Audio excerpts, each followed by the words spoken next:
কাঁকড়ার তরকারি আমি অনেক রকম ভাবে ট্রাই করেছি। বলতে গেলে কাঁকড়ার তরকারি আমার পছন্দের একটি খাবার, কিন্তু আজকে বাড়িতে মা যে কাঁকড়ার তরকারিটা রান্না করেছে এটা আগে কখনো খাইনি। মা বলছিল এটা নাকি আমাদের চাকমাদের ট্র্যাডিশনাল একটা খাবার। আমাদের চাকমারা এই তরকারিটার নাম দিয়েছে হাঙ্গারা শাকবাইতে। আর এই হাঙ্গারা শাকবাইতে তরকারিটা কিভাবে রান্না করা হয় সেটা জানার জন্য অবশ্য পুরো ভিডিওটা স্কিপ না করেই দেখতে হবে। প্রথমে আমরা এখানে অনেকগুলো কাঁকড়া নিয়েছি, তোমরা দেখতে পাচ্ছ কাঁকড়াগুলোর সাইজ কিন্তু খুবই ছোট। আর এই কাঁকড়াগুলোকে আমরা চাকমারা বলি দেবাহাঙ্গারা। দেবাহাঙ্গারার মানে হচ্ছে বিলের কাঁকড়া। প্রথমে আমরা কাঁকড়াগুলো পরিষ্কার করে ধুয়ে নিব, তারপরে আমরা কাঁকড়াগুলোর হাত পা ভেঙে কাঁকড়ার থেকে তার খোলসটা আলাদা করে নিব। এই বিলের কাঁকড়া বাদেও আমাদের পাহাড়ে কিন্তু আরো ছড়ার কাঁকড়া পাওয়া যায়, যেগুলা খেতে খুবই মজা হয়। আর আজকে আমরা কাঁকড়ার যেই তরকারিটা রান্না করছি সেই তরকারিটা হচ্ছে ছড়ার কাঁকড়া দিয়ে নাকি বেশি মজা হয়, সেটা মা বলছিল। কিন্তু আমরা এখানে ছড়ার কাঁকড়া পাই নাই, যার জন্য আমাদের এখানে বিলের কাঁকড়া নিতে হয়েছে। তো এই যে দেখতে পাচ্ছ এই অংশটাকে আমরা চাকমারা হাঙ্গারা শাক বলি, আর বাকি ওই অংশটাকে কি বলা হয় সেটা আমি জানি না, তবে অনেকের কাছ থেকে শুনেছি সেটাকে হচ্ছে তারা হাঙ্গারার ফিনন বলে। তো কাঁকড়াগুলো ভাঙার পরে আবারও পরিষ্কার করে ধুয়ে নিতে হবে। তারপরেই তো এখন আমরা এখানে কাঁকড়ার থেকে তার ঘিলুকগুলো বের করে নিচ্ছি। এখন মনে হয় কাঁকড়ার ঘিলুকের সিজন না, যার জন্য কাঁকড়াগুলোর থেকে তেমন একটা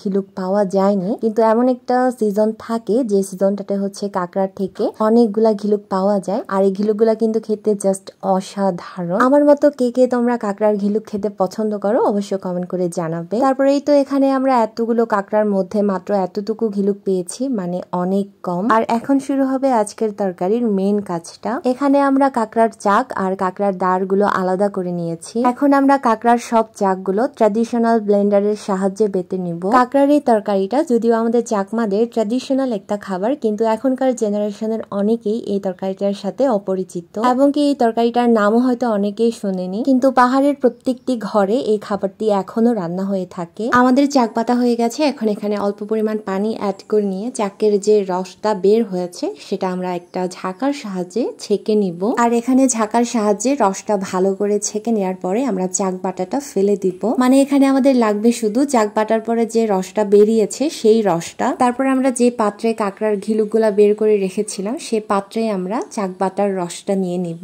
আমাদের চাক বাটার রস নেওয়া হয়ে গেছে, আর রস নেওয়া হয়ে গেছে মানে অর্ধেক রান্না অলমোস্ট কমপ্লিট হয়ে গেছে। এখন তেল গরম করে নিচ্ছি। তেল গরম হয়ে গেলে দিয়ে দিব পেঁয়াজ কুচি, আদা রসুন বাটা, জিরা বাটা, লবণ, হলুদ পরিমাণ মতো। এখানে আমরা লাল মরিচ দিয়েছি, তোমরা চাইলে কাঁচা মরিচও দিতে পারো, কিন্তু আমরা লাল মরিচ দিয়েছি কারণ হচ্ছে লাল মরিচ দিলে তরকারির কালারটা সুন্দর আসে। সবগুলো মশলা আমরা একসাথে অনেকক্ষণ কষিয়ে নিব। আর মশলাটা যখন ভালো করে কষানো হয়ে যাবে তখন আমরা দিয়ে দিব চাক বাটার যে রসটা আমরা বের করে নিয়েছিলাম সেই রসটা। তারপর মশলার সাথে চাক বাটার রসটা ভালো করে নেড়ে দেওয়ার পরে আমরা ঢাকনা দিয়ে ঢেকে দিয়ে রান্না করব অনেকক্ষণ। সেই ফাঁকে আমরা ভিজিয়ে রাখা চালগুলো বেটে নিব। এই তরকারিটা রান্না করলে হচ্ছে মাস্ট বি চালের বাটা দিতে হবে, কারণ এই তরকারিটা রান্নাই হয় চালের বাটা দিয়ে। আর আমি যেটা তোমাদের সবসময় বলি সেটা হচ্ছে চালগুলো বাটার আগে অবশ্যই ভিজিয়ে রাখতে হবে। চালগুলো ভিজিয়ে রাখলে হচ্ছে চালগুলো বাটার সময় কোনো রকম কষ্ট হয় না। তারপর চালগুলো যখন একদম মিহি করে বাটা হয়ে যাবে তখনই আমরা তরকারিতে দিয়ে দিব। এই তরকারিটা রান্না করা খুবই ইজি অ্যান্ড বেশি টাইমও লাগে না। আর বাকিটা তো তোমরা দেখতে পেয়েছো এখানে আমরা কি কি করেছিলাম, কিংবা এই তরকারিটা রান্না করার জন্য আমাদের কি কি ইনগ্রেডিয়েন্টস লেগেছিল। তো আমাদের চাল বাটা দেওয়া হয়ে গেছে, এখন ঝোলটা শুধু আর একটু ঘন হয়ে গেলে আমরা চুলার আগুন থেকে তরকারিটা নামিয়ে নিব। আর এই তো তোমরা দেখতে পাচ্ছ তরকারির ঘনত্ব কি পরিমাণ হয়েছে, আর এর থেকে কিন্তু সুন্দর একটা ঘ্রাণ বেরোচ্ছিল যখন আমরা রান্না করছিলাম। আমার স্টিল এখনো সেই ঘ্রাণটা নাকের মধ্যেই লেগে আছে। তরকারিটা এত পরিমাণ যে ভালো হয়েছিল খেতে, আমি আজকেই ফার্স্ট টাইম খেয়েছিলাম আর আমি তার ফ্যান হয়ে গেছি।